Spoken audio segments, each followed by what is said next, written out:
Welcome to Heartline, conversations with healthcare changemakers following their heartline. I'm your host, Dr. Andrea Austin. I'm an emergency medicine physician, coach, and educator. I believe that healthcare needs to improve the quality care that patients receive and that supporting the workers is at the heart of this transformation.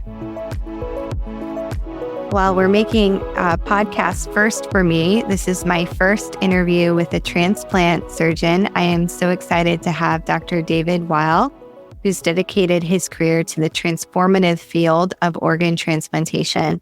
As the former director of lung and heart-lung transplant program and founder of the Center for Advanced Lung Disease at Stanford University Medical Center, he has firsthand experience with the challenges and triumphs of transplantation.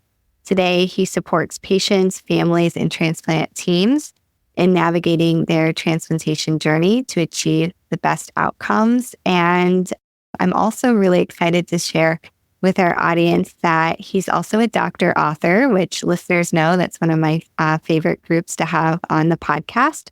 And he'll be talking to us about his book, All That Really Matters. And we'll talk more about that. Dr. Weill, it's great to have you on the podcast. Thank you for having me. I'm looking forward to it.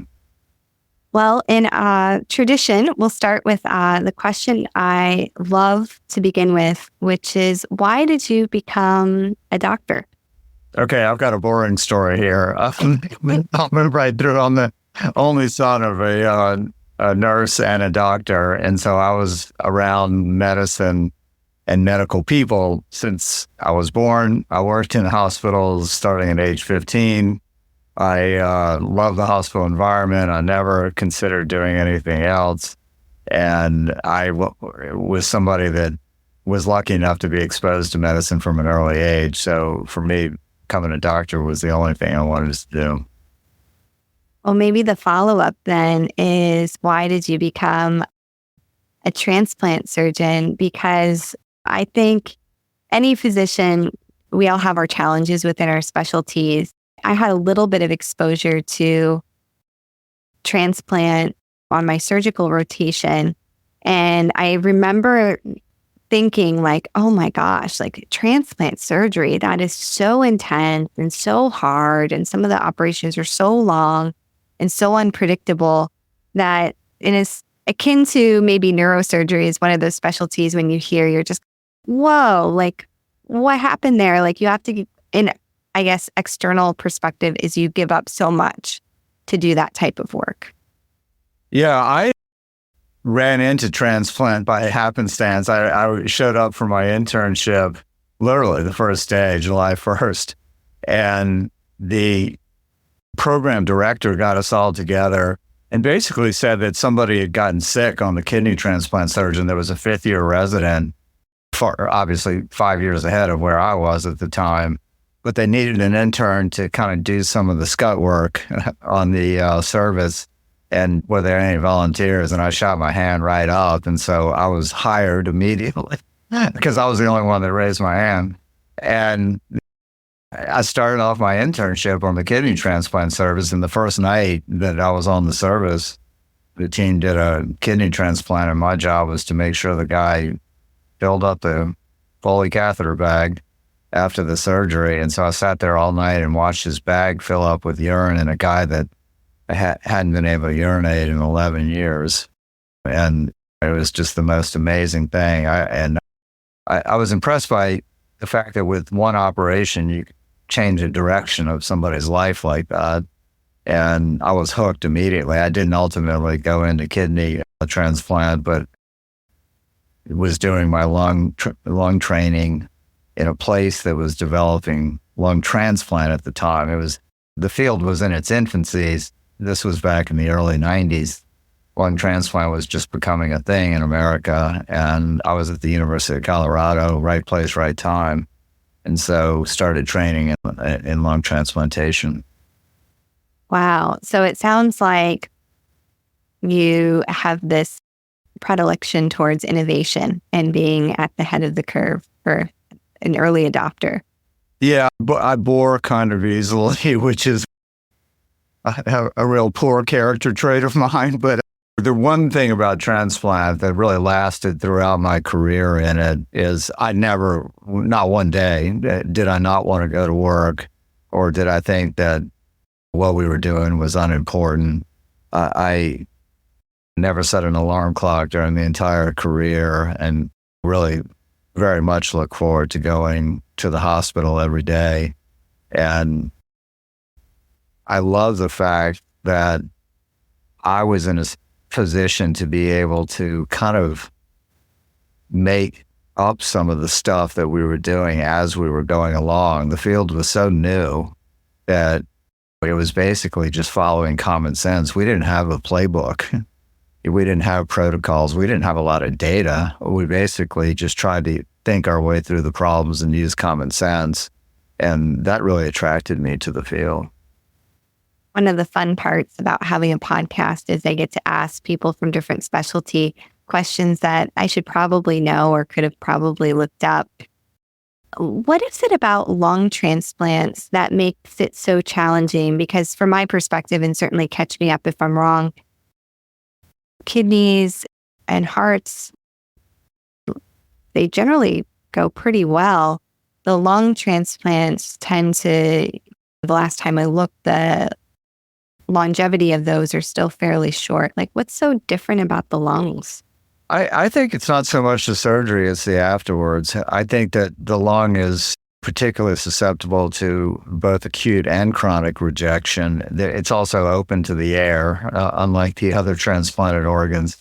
So various infections come into play as well. So the medical management of those patients, beginning in the ICU and beyond, is really difficult. And I think that we haven't seen the kind of kidney transplant survivals and lung transplant yet. I'm hopeful that we will one day, but it's not there yet. It's just not like getting a kidney transplant. So even though our patients face certain death, usually within a few weeks, when we put them on the waiting list, or a few months at least, we feel like we give people enough time back where it makes it all worth it. And in fact, we sometimes go back and transplant some people a second time and even a third time these days, because the graft doesn't last as long as it does in liver, heart, and kidney, to your point.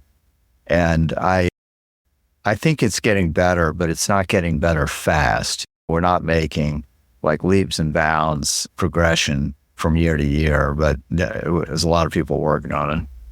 Yeah.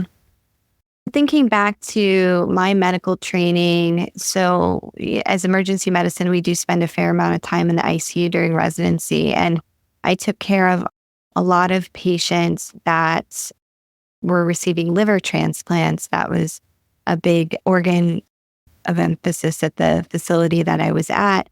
And it seemed like there was this paradox in transplant. And I wonder if you can speak to this. You have to be so sick because of the scarcity of organs that you have to be so sick. By the time that some of the patients were getting it, it was kind of like, are they too late? Can you speak to this challenge in the scarcity? And I mean, I know it's a complicated thing, but what is your recommendation to these organizations that are making the rules with balancing that line between when they of course need to be sick, but if you wait too long, they're too sick?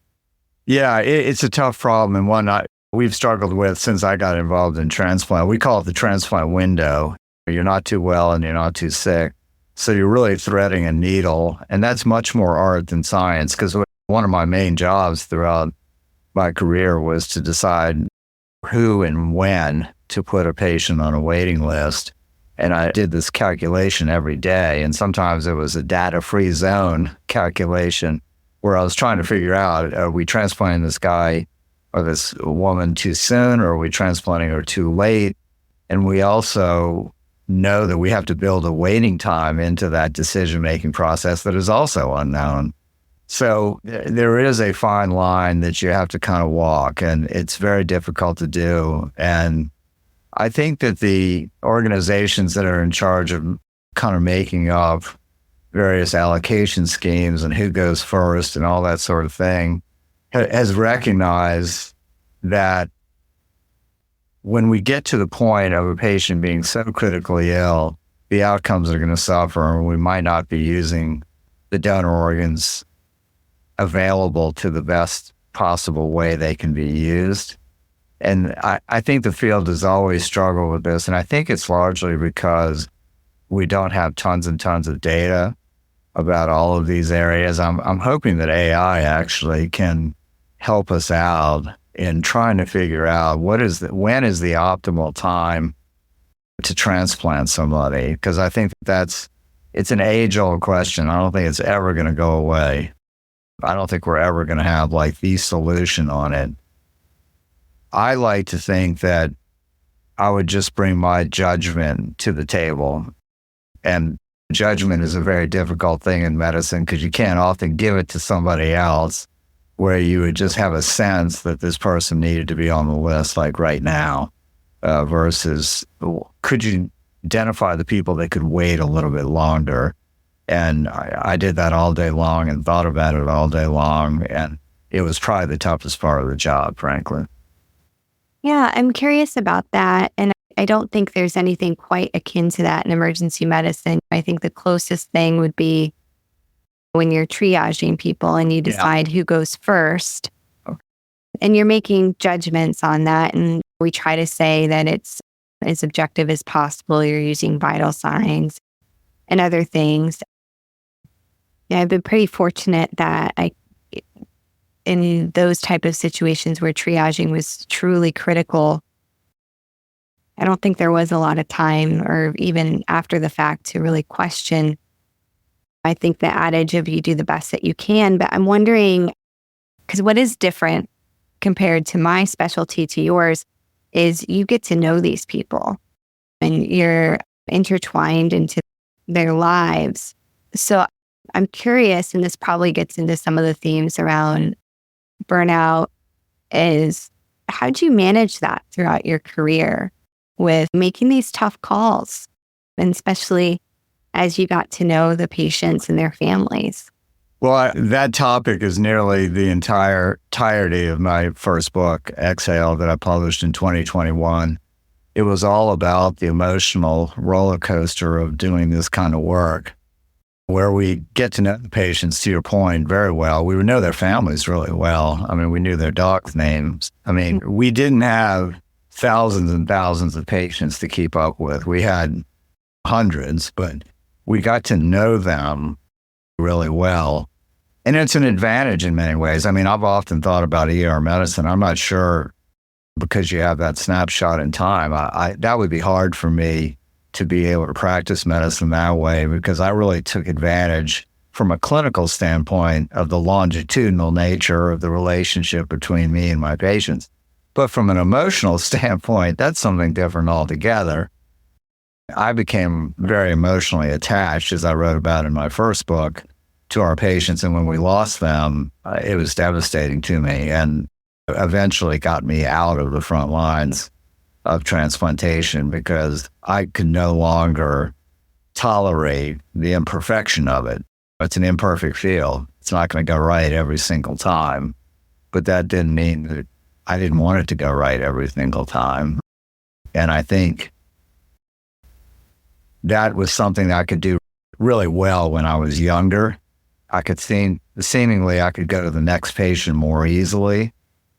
But as I got further and further into the career, and about 20 years deep into the career, I had trouble tolerating losing patients. I didn't have a great way to deal with that any longer. So I decided for me, it was time to step out. Right. And I know you've thought about this a lot and you've written about it, and you've gotten to watch so many other physicians and surgeons. Do you think there's anything that the system could have been designed differently that could have allowed more space to process that in time and could have prolonged your career, the people coming behind you? I think about that a lot right now in emergency medicine, because a lot of my colleagues are saying, we don't actually think we can do this for a full career. And maybe this is only going to be something we can do under this intensity for a decade. which from a workforce standpoint, and when you think about a transplant surgeon, my goodness, a lot went in to make a transplant surgeon. Well, I thought a lot about all of those issues. I had the sense pretty early on in my career that there was going to be a shelf life to it. I just thought, for me personally, I was going to develop a chapter 2, a second act.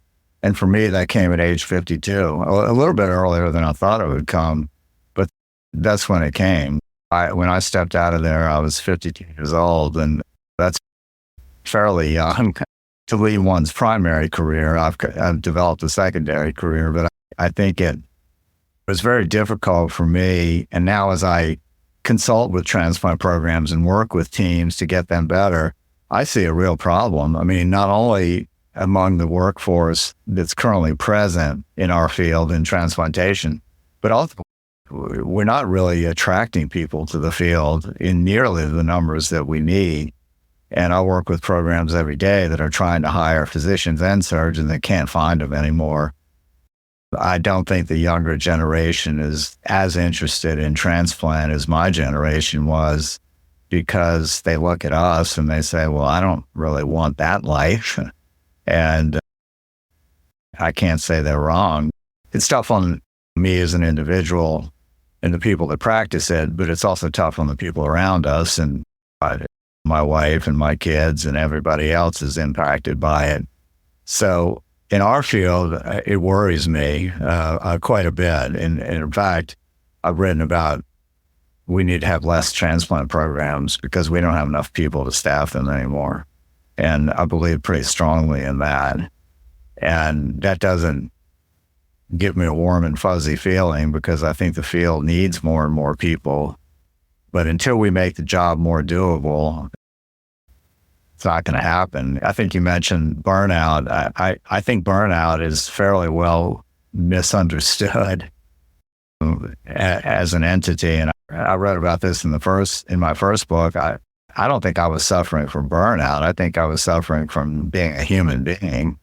And I think that what you're seeing, I think, in the healthcare workforce, if I could generalize, is you're seeing less mental health issues, because I think people thought that burnout was an internal issue. It was specific to me or to you.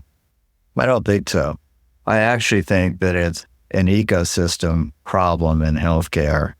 I think that, at least among the physician teams that I work with, they're working in a system that isn't a system at all. It doesn't work for the practitioners or the patients particularly well. And I think what you're seeing is, and COVID, I just think exacerbated it, but it was certainly going on well before COVID. I think what you're seeing is a broken system that isn't a great place for people to work. Again, after my first book came out, I had thousands of emails and social media messages. How do I get out? That didn't make me feel very good, because I don't want people leaving medicine in droves. I care deeply about not only medicine, but transplantation. I love it. I think it's the best thing ever. If somebody said, would you want to do it all over again? I would say, absolutely, yes. I mean, it's magic. But it hurts that the system isn't such where we're attracting a 35-year-old, a 30-year-old, a 25-year-old to the field because of what we're asking them to do. That makes the field at real risk because, again, there's just not enough people to go around to staff these programs. Yeah, I think you've articulated the same conclusion I've come to, and I'm excited to give a talk later this year called Stop Calling It Burnout, It's Moral Injury. And I'm guessing you're familiar with Wendy Dean's book on moral injury. And I think we all need to start calling it what it is. And it's essentially not being able to meet our ethical duties in a way that we can keep our own oxygen masks on while doing that. And we've gotten really good at bootstrapping. So we're very good at always being the glue in this system that's cracking. And that's not a sustainable system. And the people coming behind us are like, wait, no, I'm actually not going to do that. So I think we're at a real inflection point. And I'm glad that the language is changing and more people are saying, like, let's not even use the term burnout for this phenomenon. I think that's right. I wrote a piece, I can't remember where it was published, but it's on my website, where I wrote about Lorna Breen, another emergency physician that I'm sure you're familiar with her story. Mm. But it really brought to the forefront, I think, her situation that immediately everyone thought, oh, okay, well, this was just a doctor suffering from depression or whatever else. No, she was suffering from a situation that was undoable, and she reacted in a way that was a very human way to react to it. But I think it was too easy for too many years just to say that something was wrong with the doctor, that she was somehow not up to the task. And I think there was too much of that early on. But I am glad the language is changing. I do think Wendy Dean has been very helpful in getting that message out in a variety of ways, and others. But I think the language matters because it's burnout is a term that really implies something's wrong with the individual. And I can personally attest to that's not the case. Yeah. So let's move to your writing journey. And the book that I read was your fiction book, but maybe we could actually start just a minute going backwards in time, going through that period of time that you transitioned out of direct patient care. And then I imagine that's where the nonfiction, the memoir book came. Just tell us a little bit about your writing journey or how writing has weaved into your story. Yeah, so throughout my career at Stanford, I scribbled a lot in a journal, just whatever was happening that day, either with a particular patient or within the team. I was very interested in the team dynamics. We had 55 people on the team that I directed, and I was very interested in all of what was going on with them and us. And so I would write in this journal. And then I took a few courses at night at Stanford in the English department just to get a feel for how do you do this if I want to do this. And it was kind of just a pipe dream at that point. And then when I stepped away from the front lines, this was in 2016, I had a lot on my mind. I mean, a lot was going on then. And I decided I was going to take a crack at kind of peeling back the curtain of what it's like to do this kind of work. And I decided early on that I wasn't going to sugarcoat it at all. Like I was going to really say it all. And I was going to expose myself. I was going to expose the hospital ecosystem, all of it.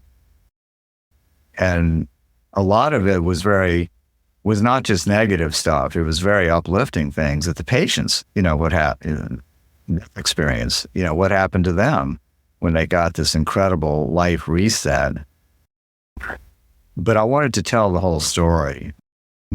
But I also wanted to show what was happening behind the scenes when you're trying to deliver this kind of care.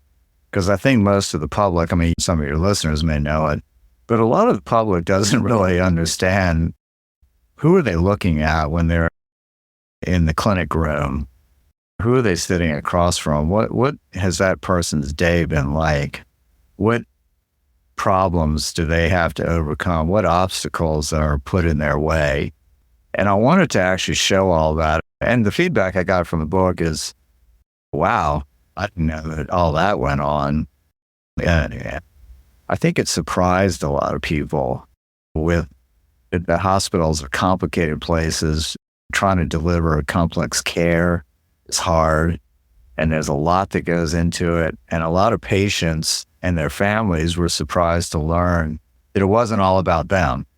In other words, not everything that happened all day long was about, well, it's all about getting the patient better.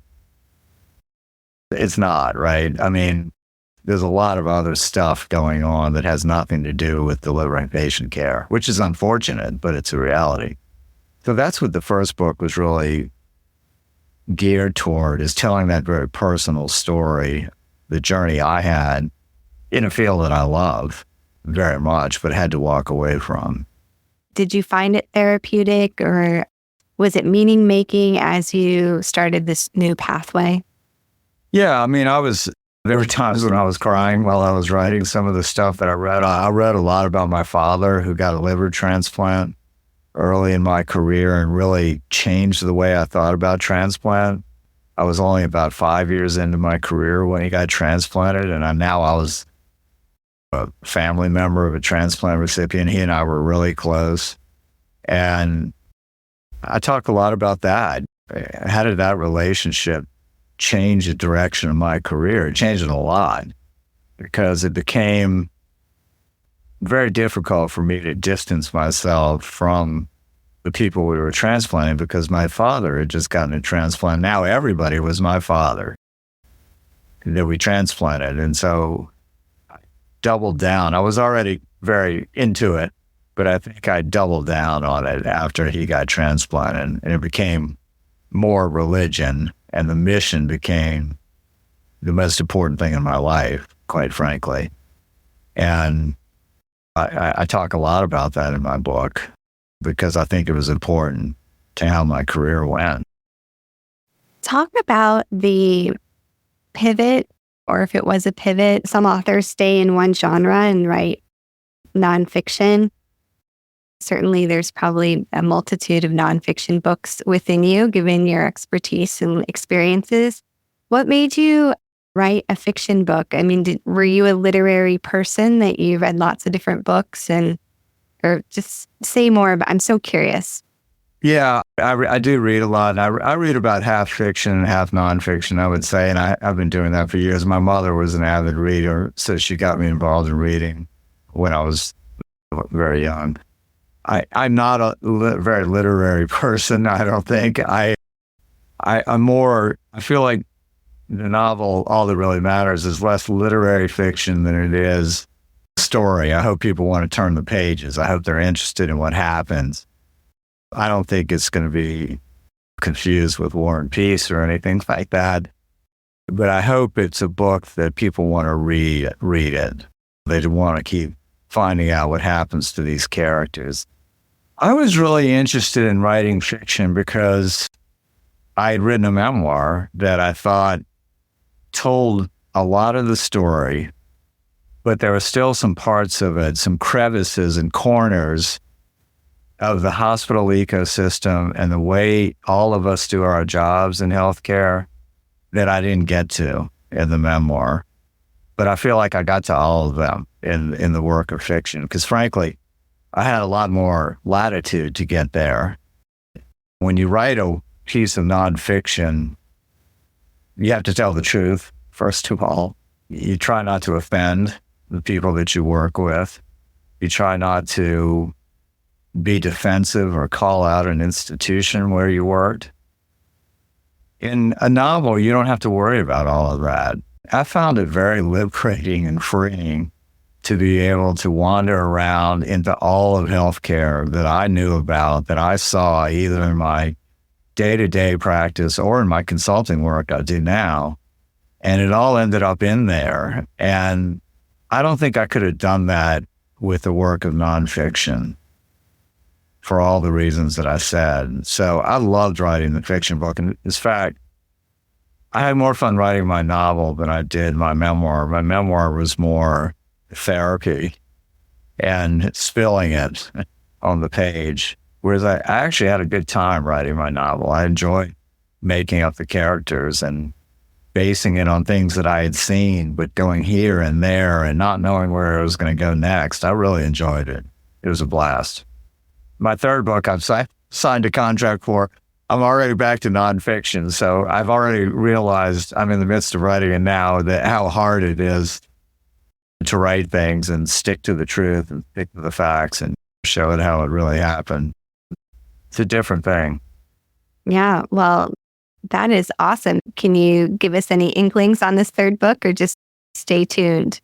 No, I can give you a little bit on. I feel like in my first book, I covered how we relate to our jobs. In the second book, it was my characters dealing with these high expectations and life and death situations. And so I decided in my third book, I was going to do something really easy and write about religious identity. So for some reason, I want to tackle really kind of tough subjects. Yeah, this book is about my own struggle with religion and religious identity. And it's even more broad than that. It's really about identity. Like, how do we, when we wake up in the morning, we look in the mirror, who do we see? Mm-hmm. And when you write a book, you have to be sort of obsessed with whatever the topic is. And I really am kind of obsessed with it because you probably have an identity. You think of yourself as X. And it may be that other people don't see you that way. And I think of myself in a certain way. And a lot of my life, my identity was transplant doctor. And that was the first thing that I thought of. But I really got interested in this question of religious identity a long time ago because I come from a fairly ambiguous religious background and didn't have formal religion in my life when I was growing up. And it impacts you. It changes you not to have that. And so I really started exploring it. And so this will be more memoir and narrative nonfiction that I'm working on now. And it's hopefully going to be interesting, but we'll see. I think you have a pretty good track record on interesting books. Nice to say. Yeah. Well, what advice would you have for a physician out there that's struggling? I mean, you said you get a lot of emails from people like, oh, I want to get out of this. And so what's your advice for physicians that are maybe feeling this moral injury that we've described in the episode? And they maybe still have quite a bit of student loan debt to pay off. And so they're not really at a point where they feel like they can leave. Right. That's an important point. I mean, not everybody has the luxury of walking away if they want.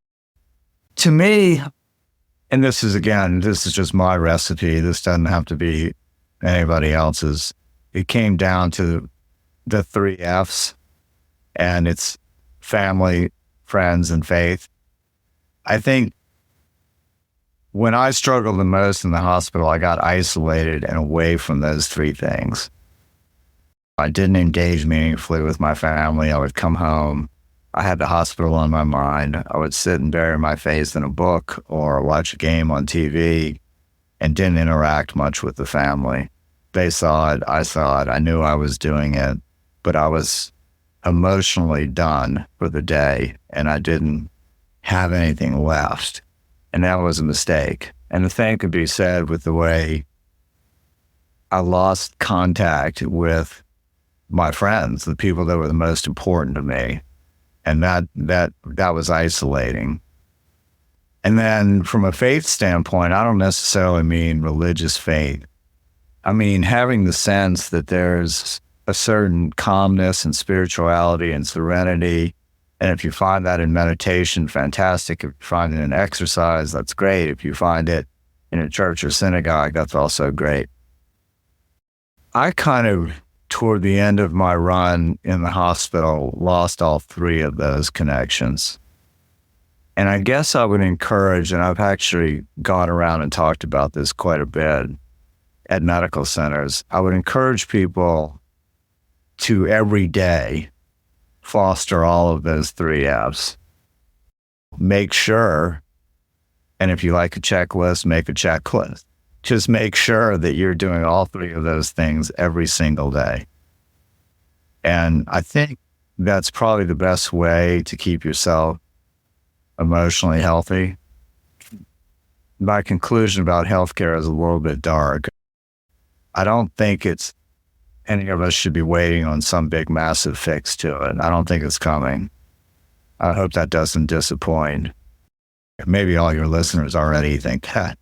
But for a long time, I was hopeful that, well, we should be able to fix this. I don't see it out there. I don't see the way forward for healthcare to get to a point where it works for the patients and the people providing the care. I don't see it right now. Maybe it's out there. I just don't see it. But I think we have to take care of ourselves. It's up to us. And the best way to do that, I think, is to stay in touch with your family, friends, and faith. It's the only way I know how to. Yeah. I mean, I think that's a very pragmatic answer. And I don't think anyone listening I don't think we have any Pollyannas that listen to this podcast. What I like to frame for people is I do think we're living with a large dilemma. If it was a problem, it would have an easy solution. This is a dilemma. I think everybody has to meet themselves where they're at. I've worked in a variety of different institutions. I've deployed with the military. I've worked in India in a nonprofit hospital. What I find fascinating, and one of the things I want to talk about in my lecture on moral injury, is some of the areas that were the most resource limited, in which you would think that perhaps the moral injury would have been perceived as the highest, were actually the least. And what I've come around to, what I think is happening, and I can tell from one of the themes in your book, I'd be interested to hear what you think too, is when I worked in a county hospital, it was pretty clear, like, this is how many beds we have. This is how many patients come in each day on average. And because of this, there's no possible way that we can admit everybody with this condition. Since that's the facts of the situation, here's how we manage this issue. And the rules were actually very clear. It was very clear, like, if their heart score is this, they go to the observation unit. If it's this, they're admitted. And there was a pragmatism there that was like, if we didn't have these rules, it would be chaos. And two, we actually are the county hospital taking care of some of the most deserving patients. And if we weren't doing this, where would they go? So it was interesting that my moral injury in that environment was lower than in some of the other places I've worked, in which I felt like we actually it's very resource. There's a lot of money in this place. The lobby looks like a hotel. I'm aware of various leaders' packages for compensation.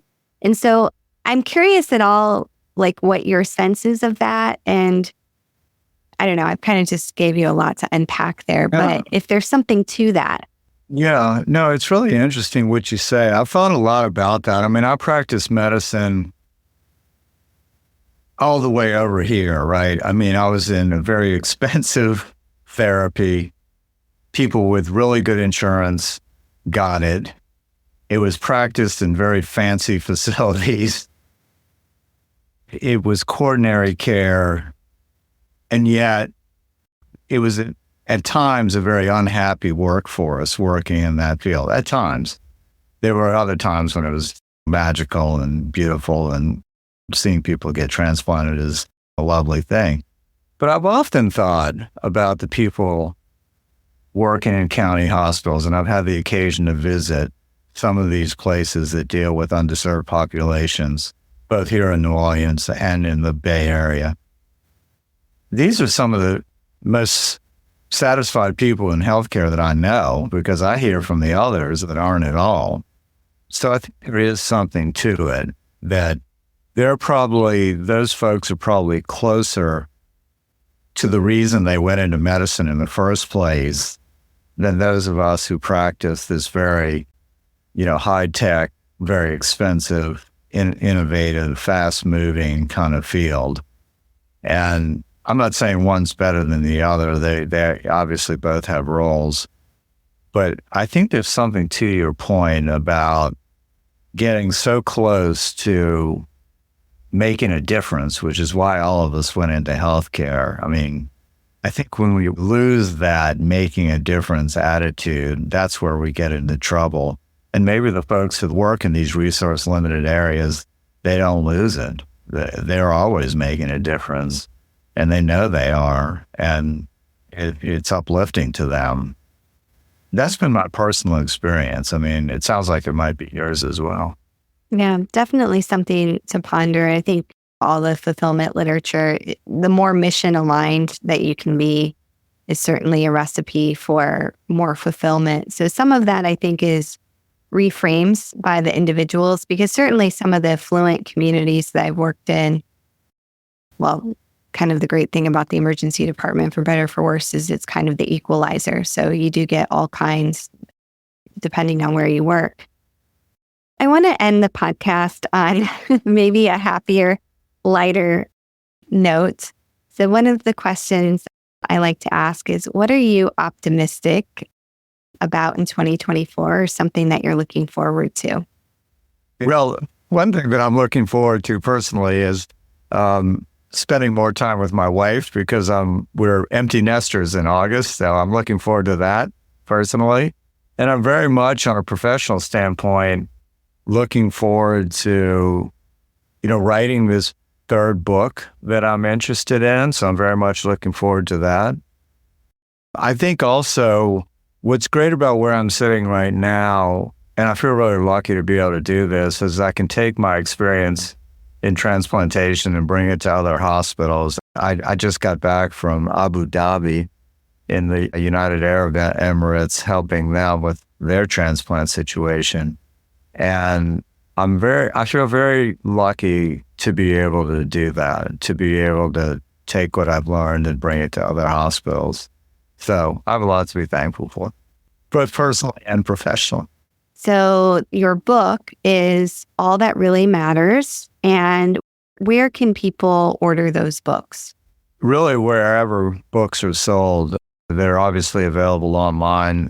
I'm always interested in getting the independent booksellers more business. So I encourage your readers to go that route if they can, but it's certainly available. Barnes & Noble, Amazon, wherever you buy books online.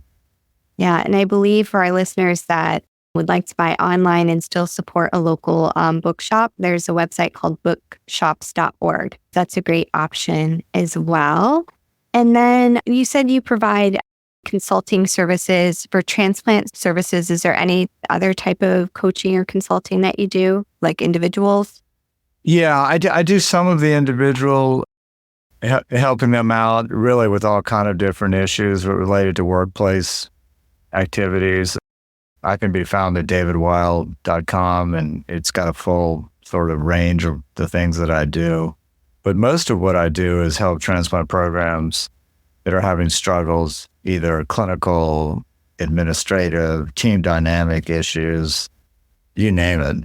Whatever problems transplant programs run into, my consulting group helps them, and I've got 5 other people that work with me. So it's been a great experience. If I can't directly help transplant patients, I'm glad that I can help the programs that help transplant patients. So it's been great. Absolutely. And I'm so glad that you're sharing your wisdom with the world. There's a book that I love, and I can't think of it right now, but I'll put it in the show notes. And it talks about these different arcs in our careers, and that wisdom generation phase is a really important one to cultivate. And just like you said, one of the things we didn't touch on today is I'm a simulationist. And so I would love to have you back to talk about what you've learned about team dynamics, because this is all interconnected. We can't have well individuals without well teams, and well teams drive well organizations. So I just think it's amazing what you're doing through writing books, coaching and consulting to hit that single, double, triple loop learning that we need in organizations. Well, thanks. It's been a privilege to do all of it. So I feel lucky. Well, I hope to have you back, and thank you for everything that you're doing. Thank you. I enjoyed the conversation. Appreciate it. Thanks for listening to Heartline, conversations with healthcare changemakers following their heartlines. I'd so appreciate it if you could take a quick moment and hit the like button and also the subscribe button that you'll find within your podcast app or platform that you're listening on. It also really helps if you can leave a review. I would certainly appreciate a 5-star review and a few comments about what you liked about this podcast. Don't forget, you can also forward this to people in your network. People love getting new podcasts and changing up what they're listening to. So sending a podcast to a friend or colleague, or even to start a conversation about a change that needs to happen in your organization, is a great way to be a change maker. This podcast represents the views of the host and guests. It does not represent the views of any entity we work for or with. It is also for informational use only and does not replace any professional advice, including medical or psychological. If you are interested in unlocking your true potential, reach out to me. If you're an organization interested in supporting the well-being of your people, I'd love to connect on innovative solutions. Schedule a strategy session at AndreaAustinMD.com. Sound editing services are provided by Better Podcasting Services, and you can find their website at betterpodcastingservices.com. And I'd also like to thank our future Dr. Caitlin Din, who is the production assistant for this podcast.